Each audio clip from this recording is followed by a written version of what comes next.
Welcome back everyone. My name is Sagar and we are back here with another video. So आज है day 137 हमारी POTD series का। तो चलिए आज क्वेश्चन करते हैं। तो इस क्वेश्चन का नाम है sum of beauty of all substrings. तो first of all we are given a string s and we have to return the sum of beauty of all the substrings of that string s. So first of all, what is a beauty? So beauty means that a string is defined as the difference of frequency between the most frequent and least frequent characters. So difference of most frequent and least frequent. So frequency means suppose this is our example. So frequency of a is 3 here. So 3 a is 3 times in this substring. In this string we can say और इसमें हमारे पास सी की frequency क्या है 1। तो इन दोनों की frequency तो सी हमारे पास मिनिमम फ्रीक्वेंसी वाला है और ए हमारे पास मैक्सिमम फ्रीक्वेंसी वाला है। तो ये मैक्सिमम माइनस मिनिमम तो हमारे पास डिफरेंस आ रहा है 2। तो ये होगी इस वाली स्ट्रिंग की ब्यूटी। और हमको सभी की सभी सब स्ट्रिंग निकालनी है और उनकी हमको ब्यूटी रिटर्न करानी है सम करके। तो first of all suppose for an example हमारे पास एक स्ट्रिंग है जिसकी लेंथ है 1। So first of all we have this string. So इसकी ब्यूटी क्या होगी? सो इसमें मोस्ट फ्रीक्वेंट एलिमेंट कौन सा है? What is most frequent element is A and least frequent element is also a. So frequency of most frequent element is 1, least frequent element is 1।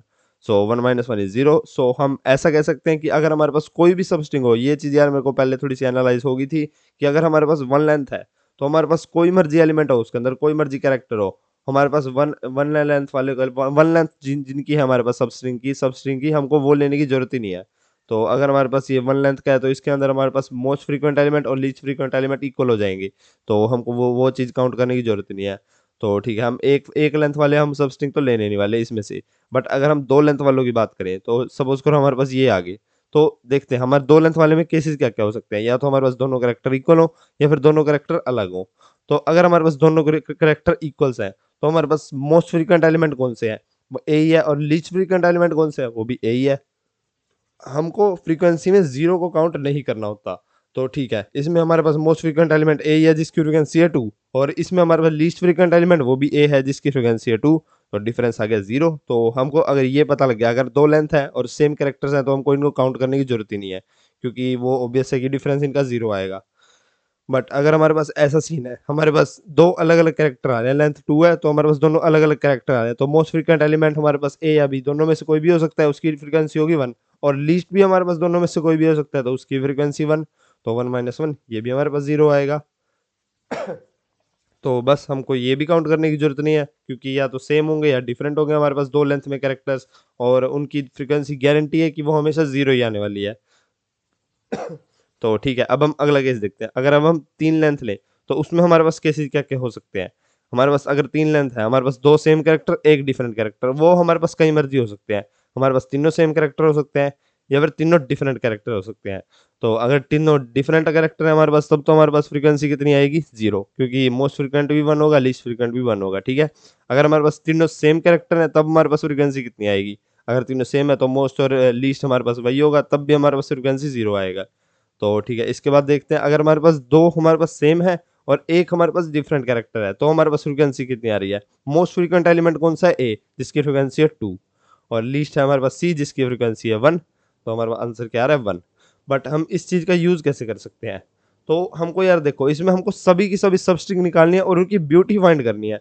तो यार इसके अंदर सबसे पहले हम कंस्ट्रेंट देखते हैं। 500 है तो हम एन स्क्वायर में अपना काम आराम से कर सकते हैं। यहाँ पे एक्सपेक्टेड भी है हमारे पास स्ट्रिंग की लेंथ का स्क्वायर। तो हम क्या करेंगे, हम 3 लेंथ से हम सभी की सभी सबस्ट्रिंग निकालना फाइंड करेंगे। पहले हम ये 3 लेंथ की निकालेंगे, फिर अगली 3 लेंथ की निकालेंगे। बट यार हमको ट्रैवर्स करने की जरूरत नहीं है, हम ट्रैवर्स सिर्फ एक बार करेंगे और हम स्लाइडिंग विंडो का यूज़ करेंगे। तो सबसे पहले हमने ये निकाल ली, ये हमारी 3 लेंथ की एक सबस्ट्रिंग होगी। अब इससे अगली विंडो कैसे निकालेंगे? सी को ऐड कर देंगे, सी की फ्रीक्वेंसी ऐड कर देंगे और ये पहले वाले ए की माइनस कर देंगे। तो ऐसे करके हम ब्यूटी भी फाइंड कर लेंगे। तो ब्यूटी फाइंड करना तो यार कोई हार्ड प्रॉब्लम है नहीं है, वो हम बिल्कुल ईजिली कर सकते हैं। तो फर्स्ट ऑफ ऑल हमें करना क्या है, एक आंसर बना लेते हैं। और हमको क्या चाहिए, इसके अंदर हमको पहले ये लेंथ की निकालनी है, फिर हमको 3 लेंथ से हमको कहाँ तक की निकालनी है। हमने देखा 1 और 2 की निकाल के तो फायदा है नहीं है, तो हम 3 लेंथ से निकालना स्टार्ट करेंगे। साइज जिसका 3 होगा तो इसको साइज ही कह देते हैं हम। 3 साइज से, और मैक्सिमम साइज कितना जा सकता है? जितनी हमारी स्ट्रिंग की लेंथ है, less than equal to N कह देते हैं इसको। साइज प्लस प्लस एन यहाँ पे डिफाइन कर लेते हैं।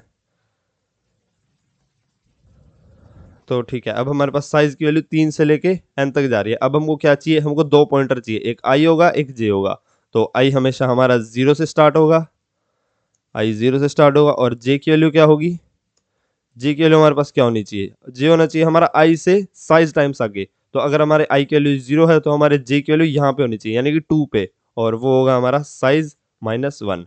तो हमारे आई से लेके जे तक हमारे पास कितने कैरेक्टर्स हो गए, आई यहाँ पे जे यहाँ पे, तो हमारे पास 3 कैरेक्टर हो गए जो हमारे साइज की वैल्यू है। तो ठीक है, हमारे पास आई से जे तक कैरेक्टर हो गए। अब हम ट्रैवर्स करके इसको एक फ्रीक्वेंसी में स्टोर करा लेंगे, इनकी फ्रीक्वेंसी ले लेंगे। तो फ्रीक्वेंसी जिसकी लेंथ होगी 26, क्योंकि हमारे पास सिर्फ लोअर केस की कैरेक्टर्स है। ये चीज़ तो आपको पता ही होगी, हम फ्रीक्वेंसी कैसे एरे के अंदर स्टोर कराते हैं। यहाँ पे आप मैप का भी यूज़ कर सकते हो, वो कोई दिक्कत नहीं है। तो हम एक वाइल लूप या फिर फॉर लूप लगा लेंगे। हम 0 से या फिर आई से लेके जे तक ट्रेवर्स करेंगे, लेस देन इक्वल टू जे। तो आई से लेके जे तक ट्रेवर्स करेंगे और सभी कैरेक्टर्स की फ्रीक्वेंसी ऐड करेंगे। तो एस डॉट कैर एट के माइनस ए, तो हमने फ्रीक्वेंसी यहाँ पे ऐड कर दिया। तो यहाँ पे हर कैरेक्टर की हमने यहाँ पे फ्रीक्वेंसी ऐड कर दिया। अब इसके बाद हमको क्या करना है, हम यहाँ तक आ चुके हैं। अब इसका हमको ब्यूटी ब्यूटी भी तो फाइंड करनी है। तो हम आंसर में ये फ्रीक्वेंसी एरे से ब्यूटी ऐड कर देंगे। ये हमारे पास ये पर्टिकुलर अब सब सीक्वेंस आ चुका है, सब स्ट्रिंग आ चुकी है। अब इसकी हमको ब्यूटी चाहिए जो कि हमारे फ्रीक्वेंसी के अंदर इसकी टोटल फ्रीक्वेंसी पड़ी होगी। तो हम फ्रीक्वेंसी से इसकी ब्यूटी निकालेंगे। तो ठीक है, हमने आंसर में इसकी ब्यूटी ऐड कर दी। अब इसके बाद हमको जे को इंक्रीमेंट करना है।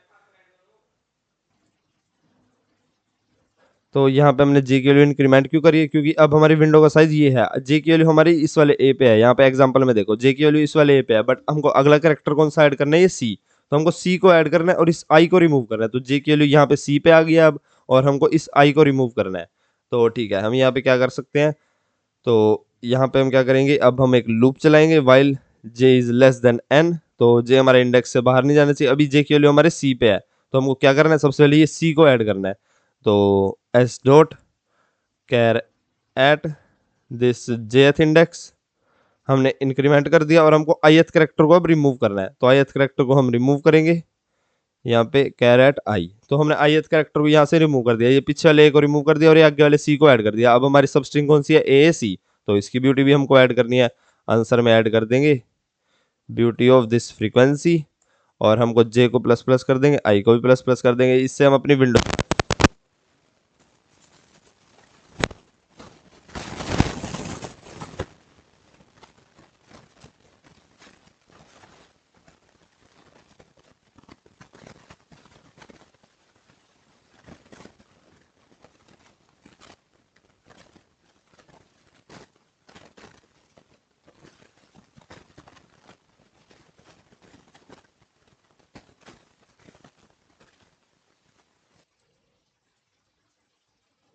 तो हम इसको इस तरीके से भी यूज़ कर सकते हैं। अगर हमने जे की वैल्यू साइज से इनिशियलाइज कराई है तो यहाँ पे के शुड बी लेस देन जे होना चाहिए, और हमने यहाँ पे अलग से जे को इंक्रीमेंट करने की जरूरत नहीं पड़ी। अब हमने यहाँ पे सभी की सभी इन दो लूप्स का यूज़ करके हमारी टाइम कॉम्प्लेक्सिटी एन स्क्वायर आ गई, और हमने सभी की सभी सब स्ट्रिंग से ब्यूटी ऐड कर दिया। अब लास्ट में हम क्या रिटर्न कराएंगे, अपना डायरेक्ट आंसर रिटर्न करा देंगे।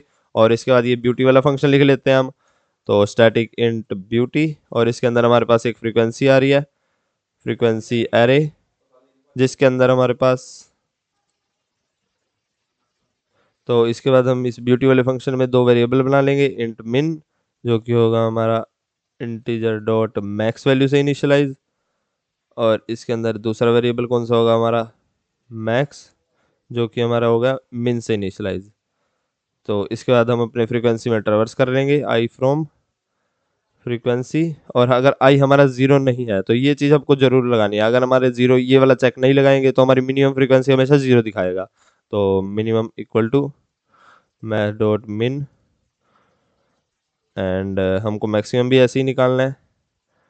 तो हमारे मैक्स की वैल्यू क्या होगी, मैथ डॉट मैक्स ऑफ ये, ठीक है। चलो इसके बाद हम एट लास्ट क्या रिटर्न कराएंगे, मैक्स माइनस मिन, हमको डिफरेंस रिटर्न कराना है। तो ये हमारा ब्यूटी वाला फंक्शन हो गया, और हम हर एक सब स्ट्रिंग में ट्रैवर्स कर रहे हैं और उसकी ब्यूटी फाइंड कर रहे हैं। तो यहाँ पे हमारा थोड़ा सा टास्क आसान कैसे होगा, क्योंकि हम यहाँ पे स्लाइडिंग विंडो का यूज़ कर रहे हैं। नहीं तो यार अगर आप हर एक सब स्ट्रिंग में बार बार ट्रैवर्स करोगे तो वो आपकी टाइम कॉम्प्लेक्सिटी और ज़्यादा खाएगा। तो यहाँ पे क्या आएगा, फ्रीक्वेंसी। तो हमारी ये अप्रोच अब एक्सेप्ट हो चुकी है। अब इसको सबमिट कर देते हैं। इसमें हमारी टाइम कॉम्प्लेक्सिटी एक्सपेक्टेड ही आ रही है। और इस सॉल्यूशन को अब कॉपी करते हैं और यहाँ पे पेस्ट कर देते हैं हमारे DSA रिपोजिटरी के अंदर। सो यार आप इस पेज पे आ जाना, इसका लिंक आपको डिस्क्रिप्शन में मिल जाएगा, और यहाँ पे आके इसको स्टार मार्क कर लेना, क्योंकि यार इस रिपॉजिटरी के अंदर ना आपको काफ़ी सारे सॉल्यूशन मिलने वाले हैं हमारी डीएसए क्वेश्चंस के, और ये पीओटीडी के भी आपको डायरेक्ट सॉल्यूशन मिल जाएंगे।